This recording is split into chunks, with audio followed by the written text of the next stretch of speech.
Magandang araw sa lahat dyan, sa lahat ng mga nanonood dito sa Musikeros sa Bukid, kung saan mayroon po tayong karagdagang mga pasabog ni Governor Chavit Singson, kung saan sa pagbaba niya ay nakunan natin siya ng mga interview, kung saan ito ipi-play na natin para talagang malaman natin ang mga karagdagang banat ni Governor Chavit Singson, mga kaibigan, mga kababayan. Ito na, panoorin po natin, guys. Gov, sorry, may idagdag lang akong tanong. May idagdag lang akong tanong. Sir, safe to say ba na mastermind sa mga anomalyang proyekto ng flood control si Pangulong Bongbong Marcos? Ang mastermind? Hindi, may nagsabi sa kanya at na-tolerate. Hindi siya mastermind pero na-tolerate. So, sir, Hindi naman mangyayari yan kung hindi tolerate ng presidente. So, sir, sa kabuuan, ano kayong mangyayari sa Pilipinas kung hindi matutugunan o hindi masusolusyonan to kung nakaupo pa rin yung mga tao under this administration, especially Pangulong Bongbong Marcos? Kung totoo ang investigasyon, kailangan mawala na yung mga gumawa. Nilala naman lahat eh. Kung sincere ang gobyerno magtanggal, tanggalin nila lahat. Paano niya tatanggalin? Kasama niya lahat yan.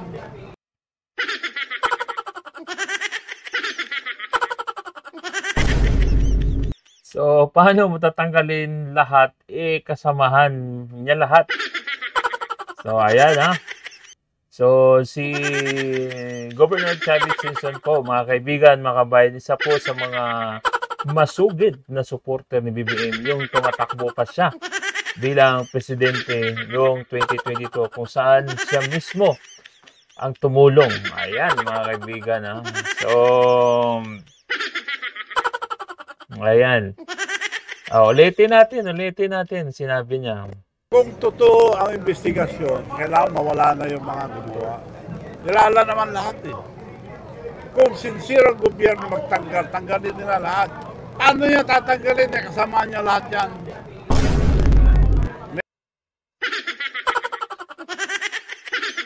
So, sinabi ni Singson na tinolerate niya ang corruption dahil mga kasama niya lahat, mga kaibigan, mga bayan. So, dapat, imbestigahan yan lahat ng mga gumawa ng corruption dyan, di ba? Si Romualdez, si Saldico, pawiin na yan. Si Romualdez, hindi lang yan basta lang nag-resign, hindi yan imbestigahan. Imbestigahan talaga dapat yan, di ba? So, yan, nakapaganda po ng mga sinabi po ni Governor Chavit Singson. So, ito, tuloy natin. Alzheimer nga, nakalimutan niya, kasama niya lahat yan. Basta kasama rin sa probinsya niya. So, sino ba mas matanda dito? Di ba? Si Chavit Singson? Oo. Nakalimutan, may Alzheimer na pala si BBM, guys. Paano yan, mga kababayan? Kaya, sinabi niya, mahiya naman kayo. Dapat tayo. Yung sinabi ni Chavit Singson, di ba? So, hindi natin alam. Baka sira na talagang pag-iisip dahil sa paghihigop. Okay. Okay, guys. Tuloy. Ito yung mga hindi nyo napanood kahapon sa live dahil ito po ay ambush interview. So, panoorin natin tuloy-tuloy. Sir, ngayong araw po ang unang hearing ng Independent Commission for Infrastructure. Anong inaasahan natin? Sa tingin nyo ba may mga politiko na sangkot sa katiwalian talaga, yung mapapanagot, mapukulong, gano'n? May dapat managot. Pero makukulong, I doubt. May pera lahat yan eh. Tama si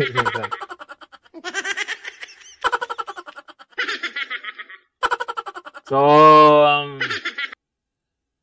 dapat may managot pero may makukulong. Malabo talaga kasi may mga pera eh. Billion yung pera na account nila eh. Paano yan, guys? Tama talaga to si Tatang Chavit Singson. Okay, tuloy. So ano to, sir? Ang mga may pera, hindi nakukulong. So kumbaga, Joke lang ba yung ginagawang hearing natin? Kung ganito yung mangyayari na wala palang mapukulong. Wala. Sa tingin ko, walang mangyayari dyan sa mga investigasyon. Tama po. Tama. Wala talaga mangyayari kasi pansin mo sa kamara, inimbestigahan yung recent nga corruption pero yung mga tanungan from 2016 to 2022 talaga makikita mo na iba rin yung investigasyon sa kamara, guys. Talagang kulay politika din, lalo na si Ridon dahil si Bryce ay kanya palang batchmate. Paano yan? Kaya masyadong halata yung mga investigasyon lalo na sa kamara. Mabuti pa sa Senado. Kaso lang nag-iba yung yung takbo ng Senate President ngayon pag ganun na lang si Soto parang pupunta sa kanya Okay, tuloy. Dapat pagka kinasuhan ng tao, kagaya sa Amerika, pag dinemanda nila, umaamin agad, humihingi na ng lesser offense. Dito sa atin, walang, nakaparking lang ang kaso. Ako mismo, nasubukan ko na Ang dami ko pila na kaso, nakaparking karamihan. Wala nangyayari. So, totoo po yun. Yung lahat ng mga kinakaso dyan, sa DOJ, sa Ombudsman, nakaparking lang lahat dyan. So, walang nangyayari. Tumatagal lang. Mahina talaga yung natin dito, judiciary natin, guys. So, tama po talaga ito sinasabi ni Singson, mga kaibigan, mga kabayan. Kaya tuloy. Ano po masasabi nyo? Naglabas ng resolusyon ng Congress na pinupuri si Martin Romualdez. Ayun, ang resolusyon po ang Congress niya. Pinupuri si Martin Romualdez. Naniniwala ka ba? Hindi. Sa kanila yun Kaya Ano po masasabi nyo? Kaya nga sinabi ko na kanina, 10 beses nilang palitan ng speaker, sila pa rin. Tama. Wala akong babago. Sir, Kaya kinuha lang si Boji D dahil mabait yun. Para kunyari mabait. Pero kailangan sumunod siya sa lahat ng kagustuhan nila. Gov, sorry to push the question. Tinotolerate ni Pangulong Bongbong Marcos ang katiwalian sa gobyerno? Alam niya yan Bakit ngayon lang nagsalita? Tama. Sir, may mensahe ka ba kay Pangulong Bongbong? Sa gitna ng mga maanumalyang kontrobersyang ito, sir. Anong mensahe nito? Ang masasabi ko lang sa kanya, dapat matuto siya magsalita ng isang salita lang. Yon! Tumpak! Dapat, pag sinabi mong huwag papasukin yung ICC, huwag papasukin. Diba? Sabi, puro man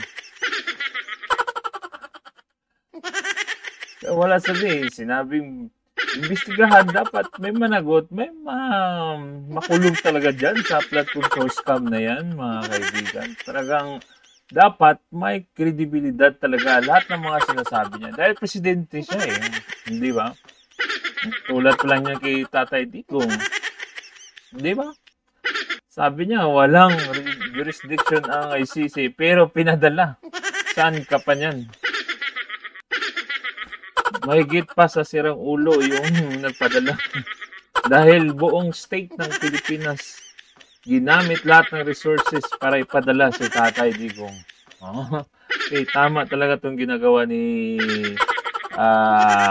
Tatang. So, Chavit Singson. Okay, tuloy. Very important yung credibility. Pag mawalan ka ng credibility, wala nang maniniwala sa'yo. Kung iba-ibang sinasabi mo, wala nang maniniwala sa'yo. Kaya ako, hindi ako naniniwala.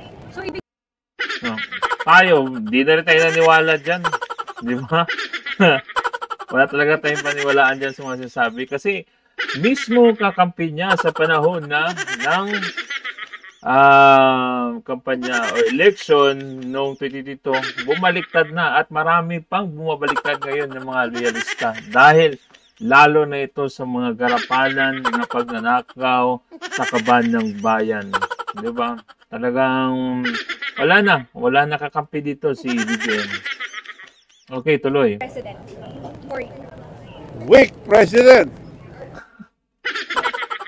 Ano ba? Tingnan mo, balikan So, natin. ibig sabihin, weak president for you. Weak president. Dahil Yan, no? Weak president. Ulitin natin. So, ibig sabihin, weak president for you. weak Weak president. president. Dahil hindi niya na-implement ang batas eh. Yun. Ayan, yung tamang sagot dyan. Weak president dahil hindi na-implementa ang batas. Totoo naman yan, mga kabayan. Wala talagang sinusunod na batas. Simula sa pag-raid sa KGC, walang warrant of arrest. Pag dala kay Tatay Digong sa dahig, walang maayos na warrant of arrest, walang maayos na kung saan dito muna ililitisin, dito muna sa Pilipinas sa mga dito sa korte ng Pilipinas, pero pinadala mismo doon. So, walang kredibilidad at walang weak na presidente. Di ba? So, pagpasisahan nyo na mga kaibigan, mga kabayan. Grabe. Tumpak yung sinabi po ni Chavit Singson. Ayan ha. Okay, tuloy. Ano siya? 3 taon na siya. Bakit ngayon lang yan ang una yan eh? Ang budget siya unang titingin. Siya nagpapa-implement sa Senate at Congress. Dapat alam niya yan, hindi niya alam. Mahirap ang presidente yan, hindi niya alam. Yun! Mahina ang presidente pag hindi niya alam. Grabe. Mahina talaga. Mahina na weak pa. Dahil hindi niya alam eh. 3 taon na hindi niya alam. So, mahina, weak na president. Ano pa? May Alzheimer pa. May Alzheimer, may weak, mahina. Oh, ano pa gusto niyo marinig kay Gob, Chavit Singson? Okay, tuloy. Kung mapapakulong niya po yung lahat ng kapatunayan ko. Pabor po ba kayo na manatiling Pangulo si BBM kung mapapakulong niya lahat at po ng mapapatunayan ko rin? Patunayan niya, pero palagay ko hindi niya magagawa. Mapapatunayan niya pero hindi niya magagawa. Dahil mga kasama niya eh, ni BBM eh. Diba? Oh, kayo, ano sabi niyo? Okay, tuloy. Paano niya makukulong ang pinsan niya?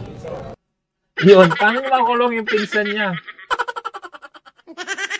Kasi kung hindi siya weak, hindi siya mahina, hindi siya nagka-Alzheimer, dapat kinampihan niya na si VP Sara. In first year, second year pa lang ng pagsasama. Dahil mismo si VP Sara ay yung tumulong sa kanya para naging manalo siya sa presidente.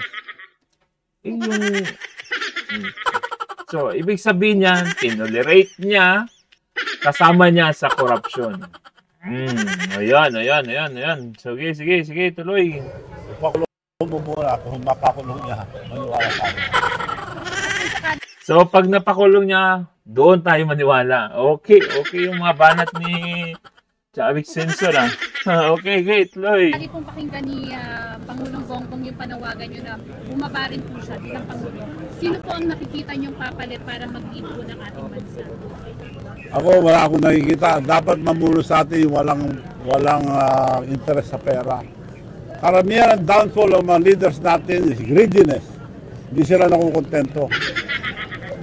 So kung magiging agaran nga po yung pagpapababa sa Pangulo, ano pong mangyayari sa ating bansa? Kailangan mag-meeting, hindi lang isa. Mag-meeting ang mga military, police, officials, religious organizations. Marami naman matitinong Pilipino. Include mo yung mga negosyante na hindi rin corrupt. So parang sinasabi niyo, So, sa akin, Gob, si Inday na lang kasi hindi naman talaga corrupt yan eh. Saan ka ba nakakita na city na walang utang? Diba, Davao lang. Okay rin suggestion. Pero sa amin, si VP Sara na lang para makiganti. sa mga bangag, sa mga adik, sa mga korap. Okay, tuloy. Ang magiging papalit kay Pangulong Bongbong ay yung ihahalal. Mag-usap muna lahat mo para palitan natin ang kutse, kumbaga sa kutse. Dahil ang Pilipinas parang ang administrasyon nila parang kutse yan, mas anong repair, mas overhaul mo, ganun pa rin. Binaanda. Last na lang po, Huwag nilang ipilit pa. mensahe nyo naman po kay Martin Romualdez. Well, wala akong masabi dyan dahil kaibigan ko yan. So, bahala sila sa sarili nila. Sir, kaibigan niyo, pero naniniwala ba kayo na nasa likod din siya ng katiwalian ng mga anomalyang ito? Flood control projects. Ito yata nagsabi nun eh. Hindi sir, tinatanong ko po kayo, baka magandang manggaling sa inyo po. Ha? Naniniwala po ba kayo sir, na siya ang nasa likod ng mga anomalyang proyekto ito? Naniniwala ako sa sarili ko. Pero hindi ko alam kung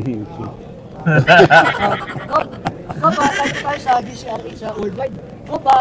Yung suporta niyo po kay Pangulong BBM, wala na, pati mga lumang mga loyalists, umatras na lahat. Yun. Umatras na po lahat. Mga kakampi at mga loyalista. Kasama na dyan si Gob Chavit Singson. So, ayan na, napakinggan nyo, mga loyalista dyan, ng mga vloggers ni Tambaluslos. Balitaan ko yung araw na ito, may mga pumaliktad na galing sa mga loyalista, BBM vloggers. Nilunok na nila dahil wala na magbabayad sa kanila.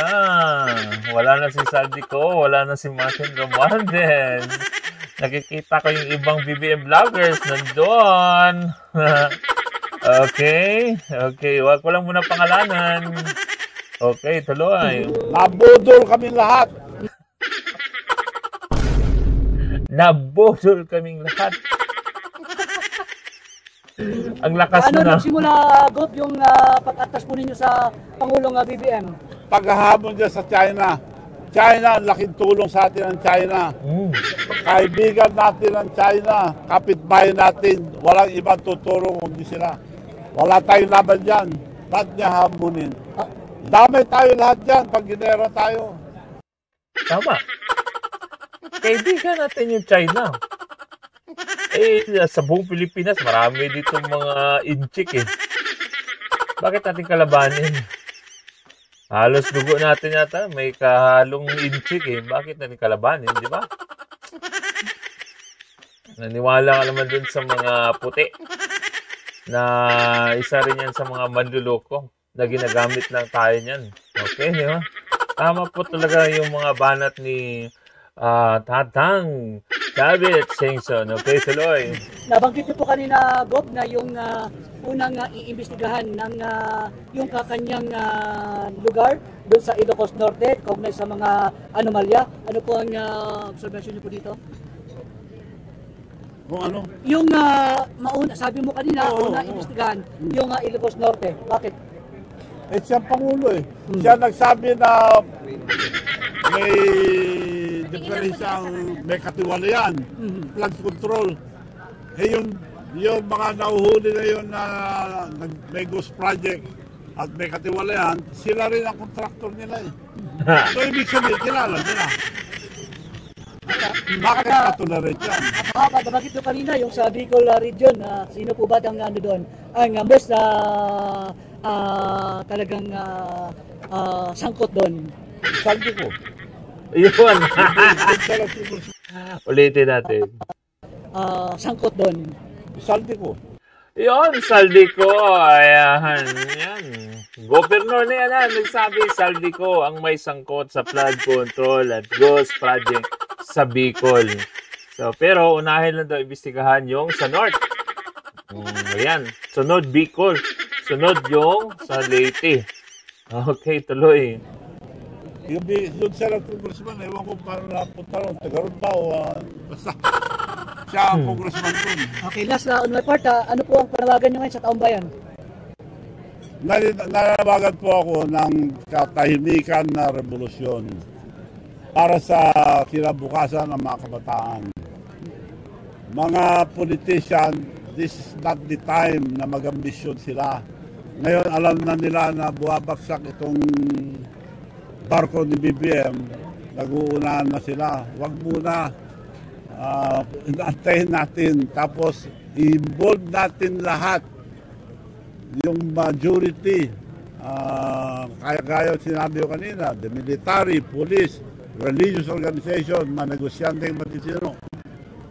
Marami naman magaling na Pilipino eh. So magtanong muna tayo. Hindi yung pabigla-bigla tayo magpalit tapos karapin. So wala, no political colors. So, ayun guys, napakinggan natin ang lahat ng mga banat ni Governor Chavit Singson. So, ayan, walang kredibilidad, weak president, mahina. Ayan, may Alzheimer na. So, ayan guys, kayo na pong umusga guys. Napakinggan natin yung ambos interview pagkatapos po kahapon ng presscon. So, ayan.